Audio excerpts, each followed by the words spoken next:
বিভক্ত হৈ যাবা। এটা বৈকুণ্ঠ কি বুলি কৈছে? বৈকুণ্ঠ অনাদি বুলি কৈছে। বৈকুণ্ঠৰ কি নাই? বৈকুণ্ঠৰ আদি নাই। বৈকুণ্ঠৰ আদি নাই, সেইটো কাৰণে কি অনাদি। যিটো বস্তুৰ আদি নাথাকে তাৰ অন্ত নাথাকে, সেইটো কাৰণে বৈকুণ্ঠ ধামটো কি? অনন্ত। আমাৰ কি আছে? আমাৰ আদি আছে আৰু অন্ত আছে। সেইটো কাৰণে আমি কি? আমি জীৱ। এই জীৱক প্ৰতিপালন কৰোঁতা যিজন মালিক, মালিকৰ আদি নাই অন্ত নাই, সেইটো কাৰণে কি? সেইটো কাৰণে তেওঁ পৰম পিতা, সেইটো কাৰণে তেওঁ প্ৰাচীন পুৰুষ, সেইটো কাৰণে তেওঁ কি? সেইটো কাৰণে তেওঁ পুৰাতন পুৰুষ। সেইজনৰ জন্মও নাই, সেইজনৰ মৃত্যুও নাই। এই জন্ম মৃত্যু নোহোৱা, জন্ম মৃত্যুৰ বান্ধেৰে যাক বান্ধিব নোৱাৰে, সেই তত্ত্বটোক কি বুলি কোৱা হয়? বৈকুণ্ঠ বুলি কোৱা হয়। যি বস্তুৰ জন্ম নাই, মৃত্যু নাই, যি বস্তুৰ কোনোদিন বিনাশ নহয়, অবিনাশী, সেই বস্তুকে কি বুলি কোৱা হৈছে? বৈকুণ্ঠ বুলি কোৱা হৈছে। বিকুণ্ঠা নামৰ দেৱীৰ গৰ্ভত বৈকুণ্ঠ নামৰ এটি পুত্ৰ জন্ম হৈ দেখাইছিলে। এই কথাও সুখদেৱ ভগৱানে পৰীক্ষিতক কৈছে, কিন্তু যে এই বৈকুণ্ঠ ধামখন কিন্তু কেৱল হৰিৰ ধাম। ব্ৰহ্মাণ্ড বা প্ৰপঞ্চৰ ভিতৰত বৈকুণ্ঠ নাই। প্ৰপঞ্চৰ ক'ত আছে? প্ৰপঞ্চৰ বাহিৰত আছে। আৰু এই বৈকুণ্ঠ ধাম কোনে দেখিছিলে? যে পদ্মকল্পত। পদ্মকল্পত সৃষ্টিকৰ্তা ব্ৰহ্মাই দৰ্শন কৰিছিলে এই বৈকুণ্ঠ ধাম। কিহৰ দ্বাৰা? সহস্ৰ বছৰ তপস্যাৰ দ্বাৰা। তপোময় সাধনাৰে জগতৰ হৰিক দৰ্শন পাইছিলে, আৰু হৰিকত অৱস্থান কৰি কেনেদৰে আনন্দময় হৈ থাকে সেই বৈকুণ্ঠ ধাম দৰ্শন পাইছিলে। হে বৰাহ কল্পত পঞ্চম স্কন্ধত বেশে বৈকুণ্ঠ রইল, হে পূর্বা পরে তেবে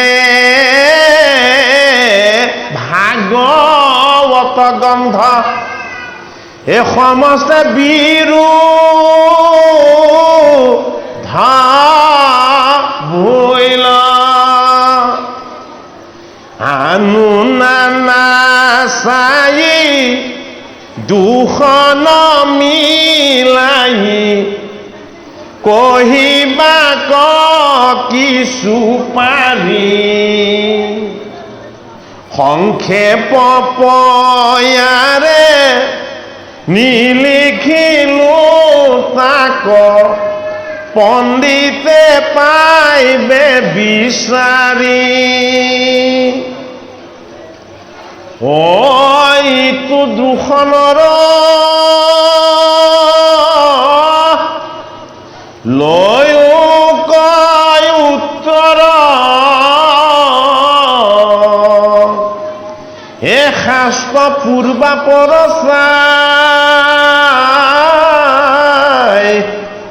হে বৈকুণ্ঠৰ পতি, হে লক্ষ্মী সমনীতি, হে বৈকুণ্ঠে আচালি লায়, হে কিন্তু মনন্তৰ পালিতে ঈশ্বৰ, হে অংশে অংশে ভৈ লাজাত, হে শিকাৰণে লক্ষ্মী অংশে জন্মিলন্ত, অসে বিবাক প্ৰাণনাথ,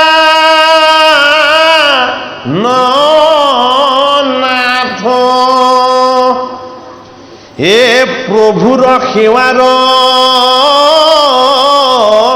বলে ৰমা দেৱী, হে পাৰ্থিলা কাকু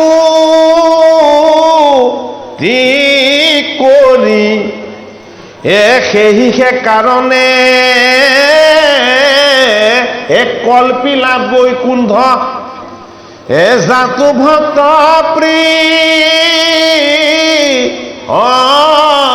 হৰি।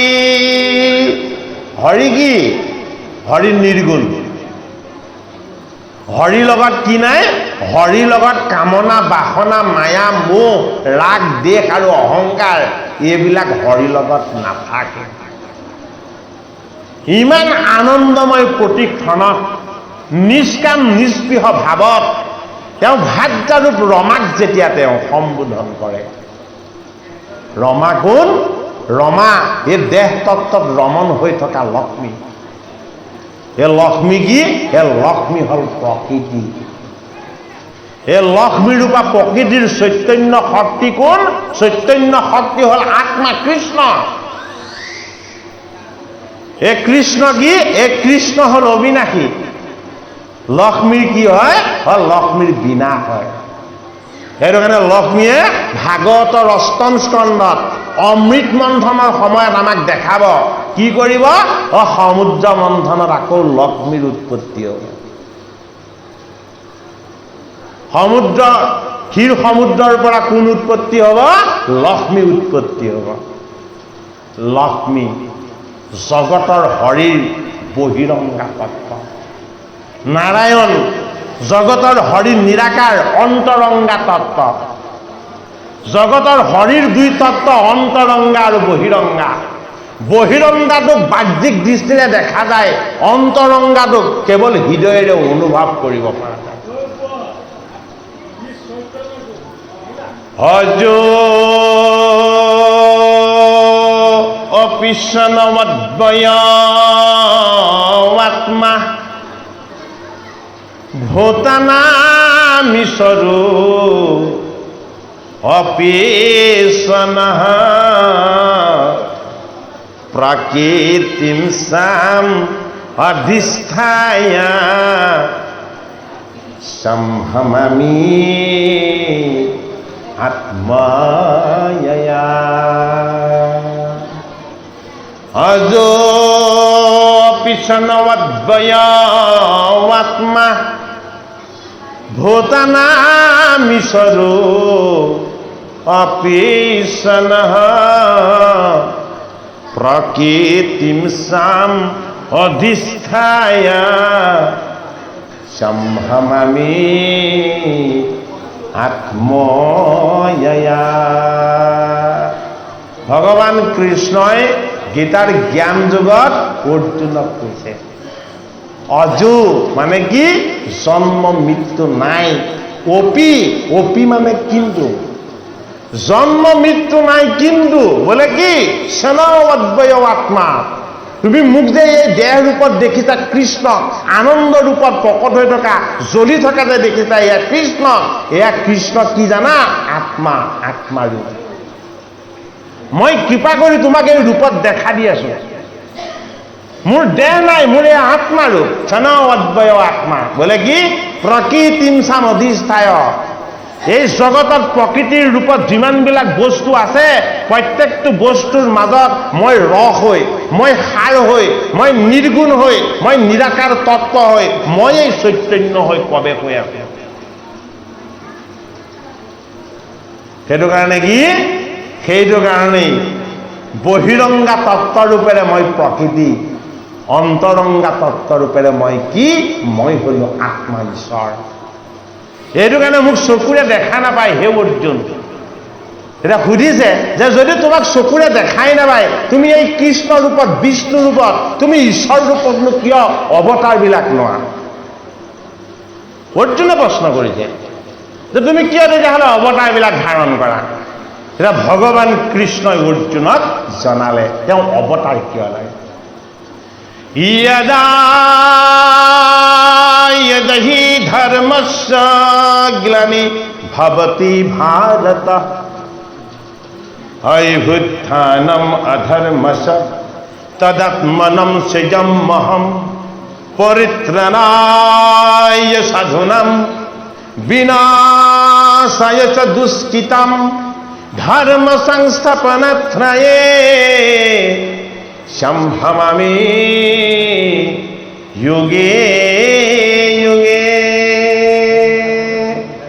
হৰি নিৰ্গুণ নিৰাকাৰ, হৰি অৱতাৰ লৈ প্ৰকট হৈ দেখুৱাইছে বোলে কিয় যেতিয়াই যেতিয়াই এই জগতত অধৰ্ম আৰু অন্যায়ে আৱৰি ধৰি যেতিয়া ধৰ্মক কষ্ট দিয়ে, ধৰ্মক নষ্ট কৰে, তেতিয়া মই কি হওঁ, তেতিয়া মই নিজৰ ইচ্ছাৰে মই নিজক নিজে নিৰ্মাণ কৰি লওঁ।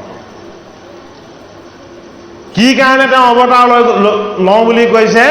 বিনাশায় দুষ্কৃতাম, এই জগতত থকা দুষ্কৃতিবিলাকক বিনাশ কৰি মই কৃষ্ণ সংস্কৃতি, ভক্তিৰ সংস্কৃতি আৰু শুদ্ধ সংস্কৃতি মই প্ৰকাশ কৰিব বিচাৰোঁ। আৰু কি কৰে? সাধু সন্তসকলক মই ৰক্ষা কৰোঁ, পৰিত্ৰাণ কৰোঁ। কিয়নো সাধু সন্তক ভগৱন্তক কৃষ্ণই ৰক্ষা কৰে, এই কথা ক'ত কৈছে? ভাগৱতৰ দ্বাদশ স্কন্ধত কৈছে, একাদশ স্কন্ধত কৈছে। একাদশ স্কন্ধত উদ্ধৱ কৃষ্ণ সংবাদ, এই উদ্ধৱ কৃষ্ণ সংবাদত কিয়নো ভকতক ভগৱন্তই ৰক্ষা কৰে এই তত্ত্ব কথা বিৱৰি ভগৱান কৃষ্ণই মুখপদ্মে তেওঁ প্ৰাণৰ বান্ধৱ উদ্ধৱক কৈছে। অৰ্থাৎ বিনাশায় দুষ্কৃতাম, এই জগতৰ দুষ্কৃতিবিলাকক বিনাশ কৰি ক্ষুদ্ৰ সংস্কৃতিক ইয়াত প্ৰচাৰ কৰি জগতত ধৰ্ম ৰক্ষা কৰিবৰ কাৰণে মোৰ যেতিয়াই ইচ্ছা হয় মই তেতিয়াই নিজক নিজে নিজৰ সত্তাৰ যোগেদি নিৰ্মাণ কৰি লওঁ। মোৰ জন্ম নাই, মোৰ মৃত্যু নাই।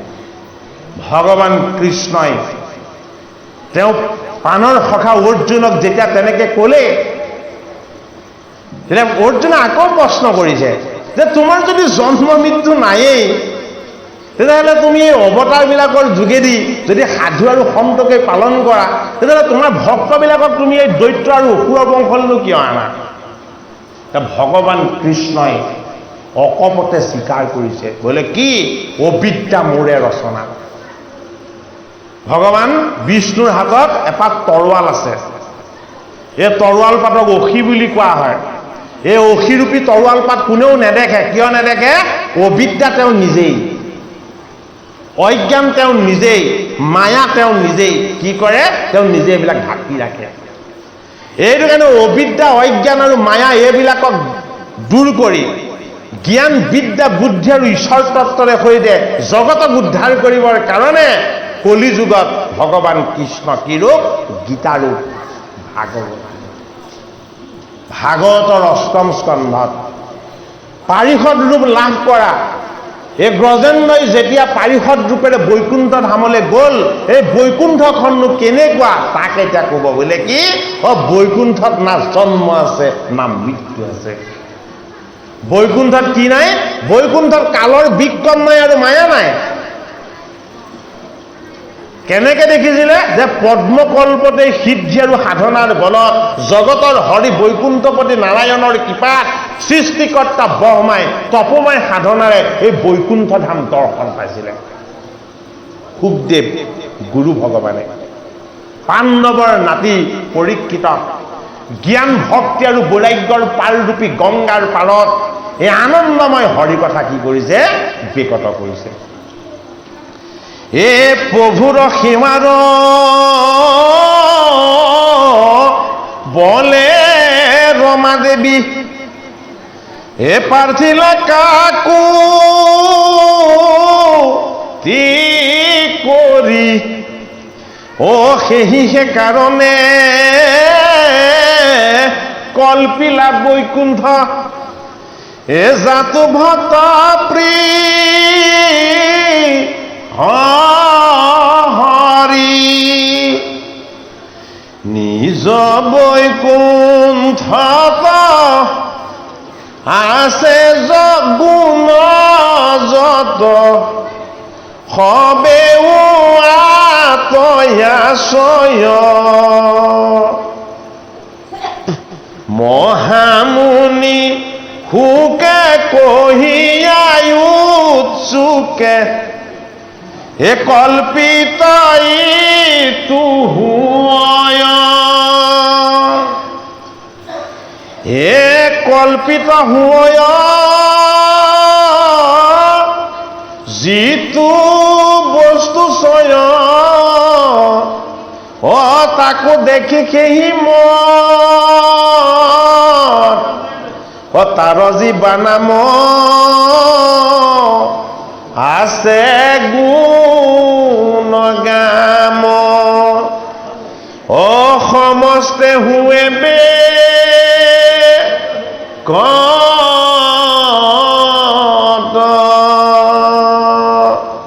সুখদেৱে ক'লে যে হে পৰীক্ষিত নৃপতি, এই বৈকুণ্ঠ ধামখন হৰিৰ দ্বাৰা কল্পিত। কল্পিত মানে কি? ভাৱনাময়। হৰিৰ নিজৰ ভাৱনাত সৃষ্টি হোৱা কি বৈকুণ্ঠ ধাম। সৃষ্টিৰ ৰহস্যত অনাদি পাতনত ভাগৱতৰ ৩য় স্কন্ধত মৈত্ৰেয় ঋষিয়ে বিদুৰক কৈছে যে জগতৰ হৰিয়ে হিৰণ্যগৰ্ভ ৰূপত অকলশৰে অনন্তকাল সুখনিদ্ৰাত আছিলে। এই অকলশৰে অনন্তকাল সুখনিদ্ৰাত থকাৰ পাছত তেওঁ বিনোদ কৰিবৰ মন গ'ল। বিনোদ মানে কি? আনন্দ। তেওঁ অন্তৰৰ ঈশ্বৰীয় আনন্দৰ পৰা জীৱৰ তত্ত্বত আহি তেওঁ নিজৰে অকণমান আনন্দ কৰিবৰ মন গ'ল। আৰু তেতিয়া কি কৰিলে? মায়াক ক'লে যে তুমি ব্ৰহ্মাণ্ড ৰচনা কৰা। মায়াই কি কৰিছে? মায়াই যদিও ব্ৰহ্মাণ্ড নিৰ্মাণ কৰিবলৈ জগতৰ হৰিয়ে তেওঁক কৈছে, হৰিৰ আজ্ঞা তেওঁ শুনিছে যদিও সেই কাৰ্য কৰা নাই। কিয় কৰা নাই? এই মায়া মাতাই হৰিৰ আনন্দময় তত্ত্বৰ লগত থাকি অত্যন্ত ভাল পাইছে। তেওঁ ব্ৰহ্মাণ্ড নিৰ্মাণৰ দ্বাৰা এই জীৱ ৰচনা কৰি এই জগত নিৰ্মাণ কৰি আকৌ ইয়ালৈ আহিবৰ কাৰণে তেওঁ ভাল পোৱা নাই। জগতৰ হৰিয়ে মায়ালে অকণমান কেৰাহীকে কটাক্ষ কৰি চাই দিলে। মায়া ভয়তে কম্পমান হৈ গ'ল, তাহিত হৈ গ'ল। সেইটো কাৰণে ভগৱানৰ নাম গুণ জপলে মায়াই ভয় কৰে। ভগৱানৰ কটাক্ষ দৃষ্টিতে মায়াই ভয় পাই গ'ল। নাম কি? গুণ কি? ভাগৱত গীতা শাস্ত্ৰ কি? ভগৱন্তৰ স্বৰূপ প্ৰত্যক্ষ। মায়াই ভয় পাই কি কৰিলে? 7খন স্বৰ্গ 7খন পাতাল নিৰ্মাণ কৰিলে। এয়া কি? এয়া হ'ল 14 ভুৱন। এই 14 ভুৱন যিদৰে ভাগৱত শাস্ত্ৰত আছে, 14টা মনন্তৰ আছে, 14জন পাৰিষদ আছে, হয়নে বাৰু? এই 14 তত্ত্বটো ভাগৱত শাস্ত্ৰত আমাক দেখাইছে। ভাগৱতৰ স্কন্ধ 12টা। বৈষ্ণৱ কেইজন? বৈষ্ণৱ 12জন। 12জন বৈষ্ণৱ আৰু 12 স্কন্ধ ভাগৱত। মহাভাৰতৰ পৰ্ব 18টা। গীতাৰ যুগ 18টা। কুৰুক্ষেত্ৰৰ যুদ্ধ 18 দিন। কুৰুক্ষেত্ৰৰ সেনাৰ পৰিমাণ 18 অক্ষৌহিণী। হয়নে? এফালে 14, এফালে 12, 12 আৰু এফালে 18। এই আধ্যাত্মিক শাস্ত্ৰবিলাকত তত্ত্বৰূপত এই পৰিমাণগত হিচাপবিলাকো আমাক দিছে। কিয় দিছে? ভকত 6জন। বৈষ্ণৱ কেইজন? বৈষ্ণৱ 12জন। 6 যোগ 12 মুঠ পৰিমাণ কিনি 18। মাহ কেইটা? মাহ 12টা। ঋতু কেইটা? ঋতু 6টা। 12টা মাহ আৰু 6টা ঋতু মুঠ পৰিমাণ কিমান? 18। এই 12 মাহ আৰু 6 ঋতুৰ চক্কৰে আমি জীৱবিলাক ঘূৰি আছো নে নাই? এই কালৰ গতি আৰু সময়ৰ তত্ত্বক বুজাবলৈ 18টো প্ৰয়োগ কৰা হৈছে। ভাগৱত পুৰাণৰ শ্লোকৰ সংখ্যাও 18,000 বুলি কোৱা হয়। এই 18 পৰ্বযুক্ত মহাভাৰত, 18 যুগ সম্বলিত গীতা, 18 অক্ষহীনী সেনা এই সমস্তবিলাকেই 12 মাহ 6 ঋতুৰ তত্ত্ব কালৰ তত্ত্বত বাং খাই আছে। ভাগৱতৰ 8ম স্কন্ধ কালৰ পৰিধিৰ মাজত যি নাই, কাল আৰু মায়াই যাক বান্ধিব নোৱাৰে সেই কথাটো আমাক প্ৰকট কৰি দেখাইছে। কাল আৰু মায়াই কাক বান্ধিব নোৱাৰে? বৈকুণ্ঠ ধাম, জগতৰ হৰিৰ নাম, জগতৰ হৰিৰ গুণ কীৰ্তন আৰু দৈৱকী নন্দন কৃষ্ণ। কাল আৰু মায়াই এইবোৰ বস্তুক বান্ধিব নোৱাৰে। সেইটো কাৰণে বৈকুণ্ঠৰ কল্পতৰু এই ভাগৱত শাস্ত্ৰই আমাক শুদ্ধ ভকতি আৰু ভগৱানৰ ঈশ্বৰ তত্ত্বৰ ভাগ দিব বিচাৰিছে। ভগৱান বিষ্ণুৱে নিজেই কল্পনা কৰিলে কি? বৈকুণ্ঠ ধাম। তেওঁ কল্পিত বৈকুণ্ঠত ভগৱন্তই তেওঁৰ লগতে লক্ষ্মী মাতাকো ৰাখিছে আৰু কি ৰাখিছে? তাত ভকত আৰু আইসকলক ৰাখিছে, যিসকলৰ জৰা মৃত্যু নাই, যিসকলৰ কামনা বাসনা নাই, যিসকলে বৈকুণ্ঠ চতুৰ্ভুজ ৰূপত হৰিক কেৱল উপাসনা কৰে, তাল আৰু চাপৰি বজাই কেৱল হৰিৰ গুণগান গাই কেৱল আনন্দৰে বিলাস কৰি থাকে। হৰিৰ বিলাস,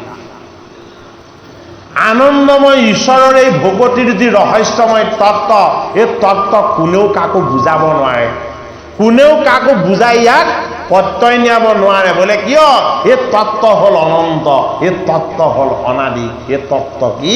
এই তত্ত্ব হ'ল বৈকুণ্ঠ, যাৰ কোনো সীমা নাই। সীমাহীন ঈশ্বৰ তত্ত্বৰ কাৰণে ভগৱন্তৰ নাম বৈকুণ্ঠ, ভাগৱত শাস্ত্ৰ বৈকুণ্ঠৰ, আৰু ভগৱন্ত প্ৰভু য'ত থাকে সেই ধামৰ নাম বৈকুণ্ঠ। এতিয়া পাণ্ডৱৰ নাতি পৰীক্ষিত গুৰু ভগৱান শুকদেৱে গংগাৰ পাৰত এই বৈকুণ্ঠ ধামৰ কথা কৈছে। পৰীক্ষিতৰ মনত শংকা। কি শংকা? সপ্তম দিৱসৰ দিনা ঋষি ৰবি সম্পাদত তেওঁৰ মৃত্যু হ'ব। শৃংগী মুনি ৰবি সম্পাদ শিৰত লৈ 7 দিনতে যেতিয়া তক্ষক ৰূপী নাগে তেওঁক দংশন কৰি মৃত্যু দিব, এই মৃত্যুৰ ভয় আৰু ঋষিৰ সাপৰ পৰা উৎপত্তি হোৱা পাপ, এই দুটা বস্তুৰ প্ৰতিকাৰ কেনেকৈ কৰা যাব? এই দুটা বস্তুৰ প্ৰতিকাৰ কৰিবৰ কাৰণে পৰীক্ষিতে প্ৰথম ত্যাগ কৰিছে কেইটামান বস্তু। প্ৰথম কি ত্যাগ কৰিলে? প্ৰথম ত্যাগ কৰিলে ৰজাৰ মুকুট। পৰীক্ষিতে মৃগয়া কৰিবলৈ যাওঁতে মুকুট পিন্ধি গৈছিলে। প্ৰথম মুকুটটো যেতিয়া খুলি থৈ দিলে, তেতিয়াই তেওঁ মনলৈ বেলেগ ভাৱ আহি গ'ল। বোলে কি? মই আজি কি কাম কৰিলোঁ? তাকে মাধৱ মহাপুৰুষে নামঘোষাত কি বুলি লিখিছে? কি কৰিলোঁ ভকতি নকৰি, অন্তক পাইলে আহি ৰক্ষা কৰা হৰি। ভকতি নগৰী মায়াৰ মৰিচিকা খেদি এক বৃত্তি প্ৰতিষ্ঠাৰ ধনু আৰু মায়ামোহৰ শৰবিলাক পিঠিত লৈ এই ভৱ অৰণ্যত মৃগ চিকাৰ কৰিবলৈ গৈছিলে পৰীক্ষিতে। শিৰত কি আছিলে? ৰাজসিক ভোগবিলাসৰ মুকুটটো। এই ৰজগুণী ভোগবিলাসৰ সেই সোণৰ মুকুটটো শিৰত পিন্ধি যেতিয়াই মৃগয়া কৰিবলৈ গ'ল, পৰীক্ষিতৰ তৃষ্ণা আহি গ'ল। পিয়াহটো দূৰ হয়, তৃষ্ণা দূৰ নহয়। সেইটো কাৰণে হিন্দীত তাক কি বুলি কোৱা হয়? তানহা, বাঢ়ি যায়, ই কেতিয়াও নকমে। এই পৰীক্ষিত ৰূপী জীৱন পৰীক্ষা দিবলৈ অহা, জন্মৰ পৰা মৃত্যুলৈকে জীৱ হৈ কেৱল পৰীক্ষা দি থকা এই পৰীক্ষিত ৰূপী নিপতিক মায়াৰ বিকাৰ আৰু মায়াৰ ভ্ৰমৰ পৰা মুক্ত কৰি ঈশ্বৰ তত্ত্বৰ বৈকুণ্ঠৰ ভাগৱত ভগৱন্তৰ সান্নিধ্য কোনে দিছে? গুৰু ভগৱান শুকদেৱে। এই গুৰু ভগৱান শুকদেৱে পৰীক্ষিতৰ গৃহত দিয়া নাই। ক'ত দিছে? গংগাৰ পাৰত। গংগা ভকতি,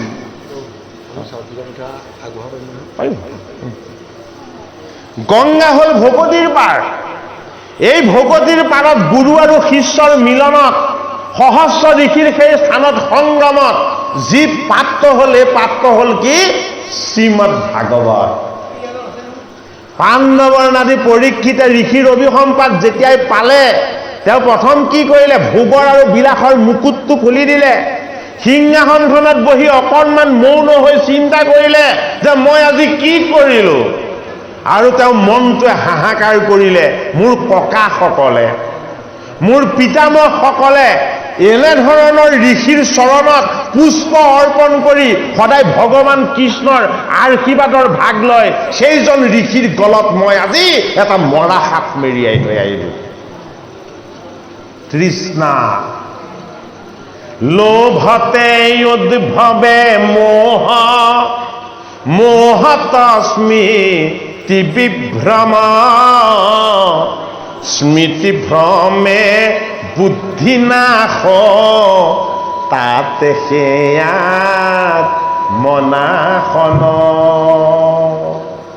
কি হৈ গল, জল বিচাৰিছিলে, জল নাপালে। ঋষি ক'ত আছে, ঐ সমীক ঋষি আছে সাধনময় আনন্দত, বোলে কি ঐ হৃদয়ানন্দ পৰমানন্দ দৈৱকী নন্দন কৃষ্ণৰ অৰুণ চৰণ দৰ্শন কৰি আছে। ভগৱান কৃষ্ণ আৰু ঋষি সমীক এক হৈ আছে। এই সাধনময় ভাৱত যেতিয়া ভগৱন্তৰ আত্মাৰূপী ঈশ্বৰ তত্ত্বত যেতিয়া জীৱ লীন যায়, তেতিয়া কি হয়, ব্ৰহ্মানন্দ লাভ কৰা হয়।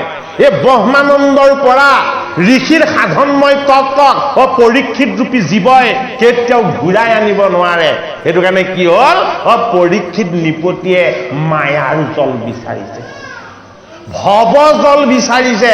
সমীক আছে আনন্দময় সাধনময় ঈশ্বৰৰ ভকতিৰ জলত, ৰসময় জলত ডুব গৈ আছে। সেইটো কাৰণে সমীকৰ চেতনা ঘূৰি নাহিল।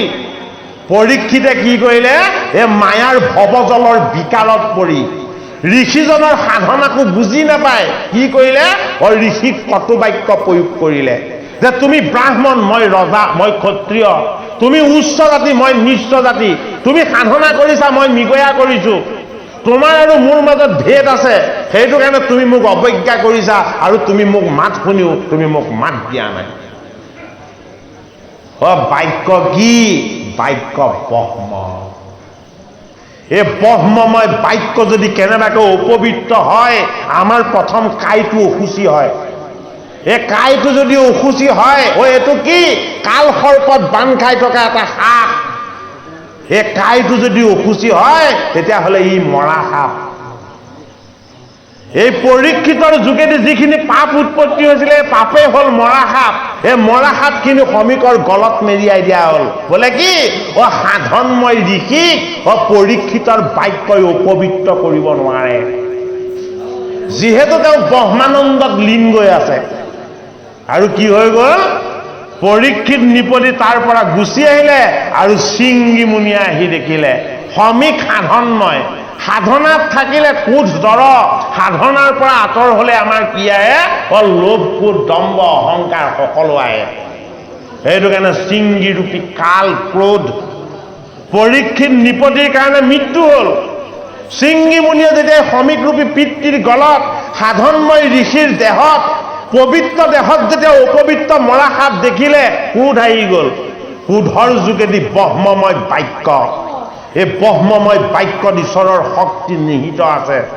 এইটো কাৰণে বাক্য ৰাখি দিলে, বোলে কি, যি মূৰ্খই মোৰ সাধনময় পিতৃৰ শুদ্ধ দেহত এই অপবিত্ৰ মৰা সাপ মেৰিয়াইছে, তাক তক্ষক ৰূপী নাগে দংশন কৰি 7 দিনতেই মৃত্যু দিব। বোলে কি, সি 7 দিনতকে বেছি জীয়াই থাকিলে এই জগতত আৰু পাপ কৰিব, পাপৰ পৰিমাণ দ্বাৰা আৰু ইয়াতকে বাঢ়িব নোৱাৰে। সেইটো কাৰণে কি হৈ গ'ল, সমীক ঋষিৰ পুত্ৰ শৃংগী মুনিয়ে বৈষ্ণৱ ৰজা পাণ্ডৱৰ বংশৰ পবিত্ৰ নাতি পৰীক্ষিতক এই ব্ৰহ্মসাপ যেতিয়াই দি দিলে, পৰীক্ষিত নিপতিয়ে আত্ম অনুশোচনাত দগ্ধ হৈ যেতিয়াই তেওঁ ঘৰত ভাবিলে, চিন্তা কৰিলে, বোলে কি, মই আজি কি কাম কৰিলো। পৰীক্ষিতৰ ভৰি হাত কঁপিবলৈ ললে, ওঠ দুটা শুকাবলৈ ললে, আৰু তেওঁ পুত্ৰ জন্মেজয়ক মাতি আনিলে। সিংহাসনখনৰ ফালে চাই কলে, হেৰৌ মোৰ ভোগৰ সিংহাসন, যিমানবিলাক এই বিপত্তি আছে চব তোৰ কাৰণে হৈছে। ৰাজ আভৰণটো খুলি পেলালে, ৰাজ আৱৰণটোক কৈছে এই ৰাজসিক আভৰণৰ কাৰণে, বিলাসৰ কাৰণে, ভোগৰ কাৰণে মই আজি ইমান এটা ডাঙৰ পাপ কৰিলো। সেইটো কাৰণে ৰাজ আভৰণ খুলি পেলাই বাকলি বসন পিন্ধিলে। বাকলি বসন পিন্ধিলে, ৰাজ আৱৰণ খুলি দিলে। ৰাজসিক ভোগ আৰু বিলাসৰ মুকুটটো তেওঁ পুত্ৰ জন্মেজয়ক পৰিধান কৰাই ৰজা পাতি দিলে। আৰু কি কৰিলে? হাতযোৰ কৰি কৃষ্ণ কৃষ্ণ ধ্বনিৰে এই জীৱনৰূপী সংসাৰৰ মায়াৰ জঞ্জালৰ ৰাজসিক ভোগবিলাকৰ কিংগাখন আৰু গৃহৰ পৰা তেওঁ মুক্ত হৈ কলৈ গ'ল? ভক্তিৰ গংগা। এই কৃষ্ণ নাম জপ কৰি কৰি তেওঁ গৃহাশ্ৰম ত্যাগ কৰি বানপন্থ আশ্ৰম গ্ৰহণ কৰি য'ত গোবিন্দ আছে, গোবিন্দৰ তত্ত্ব আছে, য'ত গ'লে মই হৰি ভগৱান দৈৱকী নন্দন কৃষ্ণক সাক্ষাৎ কৰিব পাৰিম, মই সেই স্থানলৈ যাত্ৰা কৰোঁ। হাতযোৰ কৰি কৃষ্ণ কৃষ্ণ ধ্বনিৰে পৰীক্ষিত নৃপতি যেতিয়া গংগাৰ পাৰ পালেগে, গংগাৰ পাৰত পৰীক্ষিত বহি লৈ কৃষ্ণ কৃষ্ণ নাম যেতিয়াই জপ কৰিবলৈ ললে, সহস্ৰ ঋষিয়ে সাধনাত ডুব গৈ আছিলে। সাধনময় সহস্ৰ ঋষিয়ে ব্ৰহ্মানন্দত ডুব গৈ আছিলে। এই ব্ৰহ্মানন্দত লীন গৈ থকা ঋষিসকলে আমি উপাসনা কৰি আনন্দময় হৰিক দৰ্শন কৰি আছো। এই হৰিৰ শব্দৰূপ, এই কৃষ্ণৰূপ আমি ক'ৰ পৰা শুনিছো? এই কৃষ্ণ নাম কি হয়? কৃষ্ণ নামেই ঈশ্বৰ। কৃষ্ণৰ নাম যেতিয়া সহস্ৰ ঋষিয়ে সাধনাত শুনিবলৈ পালে, প্ৰত্যেকে এই নাম ক'ৰ পৰা আহিছে বুলি নাম প্ৰবাহ হোৱা ঠাইলৈ এজন এজনকে ঋষিৰ আগমন হ'ল। গংগাৰ পাৰত ৬০ সহস্ৰ ঋষিৰ ঠাই ভৰি পৰিল। পৰীক্ষিত অকলে আহিছিল, কিন্তু পৰীক্ষিতে লগত অনা নাছিল জীৱনৰ তিনিটা বিকাৰ। এটা বিকাৰ তেওঁ মূৰৰ মুকুট, এটা বিকাৰ তেওঁ ৰাজসিক কিংগাখন, আৰু এটা বিকাৰ তেওঁ ৰাজ আভৰণ। এই জীৱনৰ তিনিটা বিকাৰক পৰীক্ষিতে গৃহতে এৰি ভক্তিৰ আনন্দময় পাৰ গংগাৰ পাৰলৈ যেতিয়াই যাত্ৰা আৰম্ভ কৰিলে, গংগাৰ পাৰত সহস্ৰ ঋষি যেতিয়া অৱস্থান হ'ল, পাণ্ডৱৰ নামে পৰীক্ষিতে তেতিয়া ঋষি সমস্তক প্ৰশ্ন কৰিছে যে পাণ্ডৱৰ বংশত ঋষিৰ অভিসম্পাত লাভ হ'ল। এই ঋষিৰ অভিসম্পাতৰ পাপৰ পৰা নিবৃত্তি পাবলৈ মই এতিয়া কি কৰিব লাগিব? নানা ঋষিয়ে নানা মত দিলে, এটা মতেও পৰীক্ষিতক তাৰিব নোৱাৰিলে। আৰু অন্তিমত আহিছে কোন?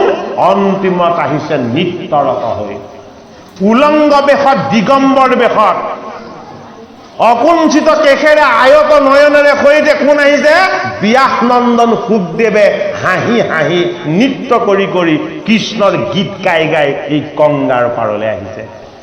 গংগাৰ পাৰলৈ ব্যাস নন্দন শুকদেৱে ভগৱান কৃষ্ণৰ গুণ কীৰ্তন কৰি কৰি যেতিয়াই আহি পালে, আসনত বহি থকা ৬০ সহস্ৰ ঋষি উলম্ব হৈ দিলে, থিয় হৈ দিলে, আৰু দুহাত দাঙি প্ৰত্যেকেই ঘোষণা কৰিলে হৰি হৰি হৰি। বোলে কিয়? ব্যাস নন্দন শুকদেৱ নিৰ্গুণ স্থিত। ব্যাস নন্দন শুকদেৱে বস্ত্ৰ পৰিধান নকৰে। ব্যাস নন্দন শুকদেৱ এখন ঠাইত এজনী গাই দোহন কৰাতকৈ বেছি সময় নৰয়। বোলে কিয়? সদায় নিত্যৰত হৈ ভগৱান কৃষ্ণৰ গুণ গাই এই জগতখনক পবিত্ৰ কৰে। ভগৱান কৃষ্ণৰ গীত গাই জগত পবিত্ৰ কৰা এই আনন্দময় ঋষিসকলৰ মাজত তেওঁ কি? মুনিসকলৰ মাজত তেওঁ মুনিন্দ। সেই ঋষি সমাজৰ মাজত বহি আছিল ব্যাস, সেই ঋষি সমাজৰ মাজত আছিল দেৱ ঋষি নাৰদ, সেই ঋষি সমাজৰ মাজত আছিল দেৱল, সেই ঋষি সমাজৰ মাজত আছিল উতথ্য, ইমান শ্ৰেষ্ঠ শ্ৰেষ্ঠ বশিষ্ঠ আদি সমস্ত ঋষিয়ে তাত বহি আছিলে। কিন্তু পৰীক্ষিত নৃপতিৰ প্ৰশ্নৰ উত্তৰ শুদ্ধকে এজন ঋষিয়েও দিব নোৱাৰিছিলে। কিয়? বৈকুণ্ঠৰ শাস্ত্ৰ ভাগৱত কেৱল শুকৰ হৃদয়ত আছে। বাকী ঋষিসকলে তপ জপ আৰু উপাসনা জানে, বৈকুণ্ঠৰ কল্পতৰু ভাগৱত শাস্ত্ৰ নাজানে। ভাগৱত শাস্ত্ৰক প্ৰতিপালন কৰিছে কোনে? ব্যাস নন্দন শুকদেৱ মহাৰাজে। শুকদেৱক যেতিয়াই অহা দেখিলে, সহস্ৰ ঋষি উলম্ব হৈ যেতিয়া হৰি হৰি ধ্বনিৰে শুকদেৱক যেতিয়াই স্বাগতম জনালে, পৰীক্ষিতে সোণৰ পাত্ৰত জল ললে, আৰু এই জল লৈ সুখদেৱৰ চৰণ ধুৱালে আৰু সুখদেৱৰ চৰণৰ জল পৰীক্ষিত নিপতিয়ে শিৰত লৈ ললে। শুদ্ধ আসনত আনি এই গুৰু সুখদেৱক যেতিয়াই বহুৱালে আৰু সুকৰ চৰণৰ ফালে চাই পৰীক্ষিতে যেতিয়া কৃষ্ণ কৃষ্ণ ধ্বনিৰে ক'লে, হে মোৰ গুৰু ভগৱান সুখ, হে সুখদেৱ, আপুনি যেতিয়া মোৰ ওচৰলৈ আহিলে মোৰ মনৰ সুখ সন্তাপ সকলো দূৰ হৈ গৈছে। তথাপিতো আপোনাৰ যদি আজ্ঞা হয় মই এটা প্ৰশ্ন সোধো। বোলে সোধা যে মুমুক্ষু জীৱই কি কৰিলে সদ্গতি লাভ কৰিব? এই অভিসংবাদৰ পৰা জীৱ কেনেকে উদ্ধাৰ হ'ব? তেতিয়া ব্যাসনন্দন সুখদেৱে ক'লে, ঐ এইটোতো তেনেই সাধাৰণ কথা। বোলে কিয়? তুমি কৰিব নালাগে তপ, কৰিব নালাগে জপ, তুমি পালিব নালাগে যোগ ইত্যাদি আচৰণ। বোলে কি? বৈকুণ্ঠৰ কল্পতৰু ভাগৱত শাস্ত্ৰই কেৱল দৈৱকী নন্দন কৃষ্ণৰ গুণ কীৰ্তন শ্ৰৱণ কীৰ্তনৰ যোগেদি জীৱই যুগে যুগে উদ্ধাৰ হৈ যাব পাৰে বুলি আমাক ঘোষণা কৰি থৈছে। ভাগৱতৰ প্ৰথম স্কন্ধ, দ্বিতীয় স্কন্ধত সুখদেৱ মহাৰাজে পৰীক্ষিত নিপতিক মহাভাগৱত মহাধৰ্মৰ কথা বিকত কৰিলে। ভাগৱতৰ 10টা লক্ষণৰ কথা ক'লে। আৰু কি হ'ল? পৰীক্ষিত নিপতিক গুৰু ভগৱান সুখদেৱে জনালে, তুমি মহাভাগৱত মহাধৰ্মৰ বিষয়ে যদি জানা তেতিয়াহ'লে তোমাৰ আৰু মৃত্যুৰ ভয় থাকিব নোৱাৰে। এই মৃত্যুৰ ভয় প্ৰত্যেক জীৱৰ লগত জন্মতে লাগি অহা হৰিৰ মায়া। এই হৰিৰ মায়াৰূপী মৃত্যুৰ ভয়ৰ পৰা পৰীক্ষিতৰ দৰে জীৱন পৰীক্ষা দিবলৈ অহা জীৱ যদি উদ্ধাৰ হ'বলৈ হয়, মৃত্যুৰ ভয়ৰ পৰা দূৰ কৰিব পাৰিব কোনে? কেৱল ভাগৱত শাস্ত্ৰ, কেৱল গীতা শাস্ত্ৰই। কিয়নো মৃত্যুৰ ৰহস্য ভেদ হৈছে ভাগৱত আৰু গীতা শাস্ত্ৰ। অষ্টম স্কন্ধত জীৱৰ মৃত্যু আছে, জীৱৰ মৃত্যু নাই। জীৱৰ কি আছে? জীৱৰ দুটা বস্তু আছে, এটা হ'ল গতি, অন্যটো হ'ল সংস্কাৰ। যদি জীৱই ভকতি কৰে তেতিয়াহ'লে সি সংস্কাৰী হ'ব, আৰু যদি ভকতি কৰে তেতিয়াহ'লে সি শুদ্ধ স্থানলৈ যাব। আৰু যদি জীৱ হৈ জন্ম লৈ হৰিক ভকতি নকৰে তেতিয়াহ'লে নৰকগামী হ'ব। ভাগৱত শাস্ত্ৰই জীৱন পৰীক্ষা দিবলৈ অহা মৃত্যুৰ জন্মৰ পৰা মৃত্যুলৈকে বাচি থকা এই জীৱৰূপী পৰীক্ষিতক উদ্ধাৰ হোৱাৰ ৰাস্তা দিছে। বোলে কি? ভাগৱত শাস্ত্ৰ শ্ৰৱণ কীৰ্তন আৰু মনন কৰা। কি হ'ব? এই শাস্ত্ৰ মৰ্ত্যৰ শাস্ত্ৰ নহয়, এই শাস্ত্ৰ হ'ল বৈকুণ্ঠৰ শাস্ত্ৰ। কোনো পুৰুষতে তুমি এই শাস্ত্ৰ কেতিয়াও শুনিবলৈ নোপোৱা। কিয় নোপোৱা? মোৰ পিতৃগুৰু বেদব্যাসৰ কৃপাত এই শাস্ত্ৰ মই লাভ কৰিছিলোঁ। এই শাস্ত্ৰ তাৰ বাহিৰে কোনেও পোৱা নাই। এই শাস্ত্ৰৰ কথা যেতিয়া তুমি শ্ৰৱণ কৰিবা কি হ'ব? তোমাৰ মনৰ শোক তাপ দুখ পীড়া জড়তা সমস্তখিনি দূৰ হ'ব। পাণ্ডৱৰ নাতি পৰীক্ষিত ভাগৱতৰ অষ্টম স্কন্ধত গুৰু ভগৱান সুখদেৱে মৰ্ত্যৰ জীৱৰ ওচৰত, মৰ্ত্যৰ বাহিৰত থকা মায়া মোহৰ বিকাৰৰ পৰা মুক্ত হোৱা বৈকুণ্ঠ ধামৰ এতিয়া বৰ্ণনা দিছে।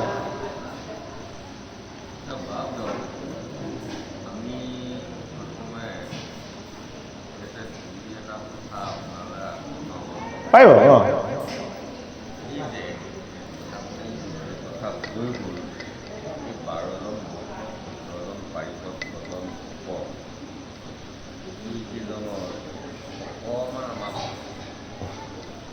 তত্ত্ব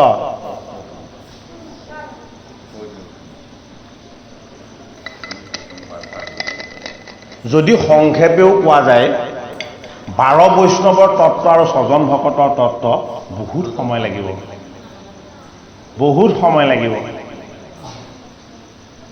গতিকে আপুনি প্ৰশ্ন আকাৰে আগবঢ়াইছে যেতিয়া আমি আপোনাক সেৱা জনাইছোঁ। আমি পাঠৰ অকণমান আগবঢ়াই ব্যাখ্যা আগবঢ়াই আপোনাৰ কথাষাৰ যিমান পাৰোঁ মাজে মাজে অকণমান কৈ যাবলৈ যত্ন কৰিম। পাঠৰ লগতে অকণমানকৈ আমি কৈ যাবলৈ যত্ন কৰিম যে 12 বৈষ্ণৱ আৰু 6 জন ভকত, মুঠ তত্ত্ব 18টা। 6 জন ভকত পাৰিষদসকল বৈকুণ্ঠ ধামৰ, সেইটো কাৰণে পাৰিষদী তত্ত্বটো আমি 4টা বস্তুৰ কথা জানিলেই হ'ল। গুৰুদেৱ, নাম ভকত আৰু শংখ চক্ৰ গদা পদ্ম। এয়া পাৰিষদী তত্ত্ব। আৰু এই তত্ত্বৰ কথাখিনি ভজনৰ তত্ত্ব, সেইটো কাৰণে একেবাৰে সমাজত গোটেই কথাখিনি ক'বলৈ অসুবিধা হয় দেই। কিন্তু 12জন বৈষ্ণৱ আৰু 6জন ভকতৰ তত্ত্বটো তাত্ত্বিক দিশে অকণমান জনাব পৰা যাব। এই কল্পিত হোয় যিটো বস্তু চয় তাকো দেখি হিমত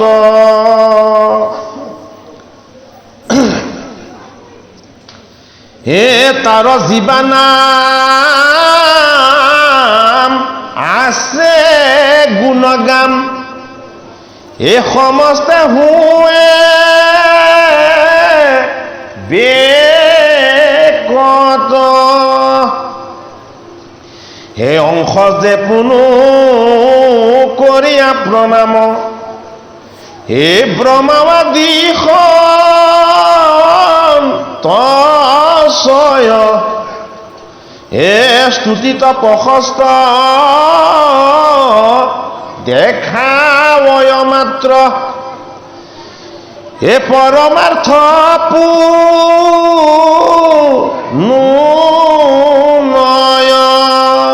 এতিয়া বৈকুণ্ঠখন কি ঠাই বুলি ক'লে? কল্পিত ঠাই, ভগৱানে ভাৱনাৰে সৃষ্টি কৰা ঠাই। এইটো কাৰণে ভগৱানে ভাৱনাৰে সৃষ্টি কৰাৰ কাৰণেই ভগৱান হ'ল বৈকুণ্ঠ। সেই স্থানত কালৰ স্পৰ্শ নাই, কোনোদিন বিনাশ নহয়। এতিয়া শুকদেৱে পৰীক্ষিতক বৈকুণ্ঠ ধামখন দেখাব বিচাৰিছে। এতিয়া ভাগৱতত যদি বৈকুণ্ঠ ধামখনৰ তত্ত্বটো নকয়, তেতিয়াহ'লে বৈকুণ্ঠৰ কল্পতৰু শাস্ত্ৰৰ কথা আৰু ক'ত ক'ব? সেইটো কাৰণে বৈকুণ্ঠ আমাৰ ক'ত আছে? বৈকুণ্ঠখন আছে আমাৰ অষ্টদল পদ্মত হৃদয়ত। এই অষ্টদল পদ্মত প্ৰাণ ৰূপত এই পীতাম্বৰ ৰূপেৰে জগতৰ হৰিয়ে এই জীৱ পৰা প্ৰকৃতি আৰু অপৰা প্ৰকৃতি এই দেহ, এই দুটা বস্তুক যিজনে প্ৰতিপালন কৰি আছে, সেই স্থানকণ কি? সেই স্থানকণ বৈকুণ্ঠ। এই জন্মৰ এই দেহৰ ভাৱনাৰে মৃত্যুত বাংকাই থকা এই দেহ আৰু পৰা প্ৰকৃতি, দেহ আৰু অপৰা প্ৰকৃতি জীৱই এই বৈকুণ্ঠৰ তত্ত্বক স্পৰ্শ কৰিব নোৱাৰে। কিয় নোৱাৰে? বৈকুণ্ঠ হ'ল ভগৱান নিজেই। সেইটো কাৰণে আমি সূৰ্যটোক আকাশত চাব বিচাৰোঁ, কিন্তু সূৰ্যটোক যদি আমি পানী এবাতিত তলত যদি প্ৰতিবিম্বত চাওঁ, তাতো দেখা পাব পাৰোঁ। পানীত থকা প্ৰতিবিম্বৰ সূৰ্যটো আৰু আকাশত থকা সূৰ্যটোৰ মাজত পাৰ্থক্য একো নাই। আকাশৰ সূৰ্যটোৱে পানীত দেখা পোৱা গৈছে, তত্ত্ব একেটাই, হয়নে বাৰু?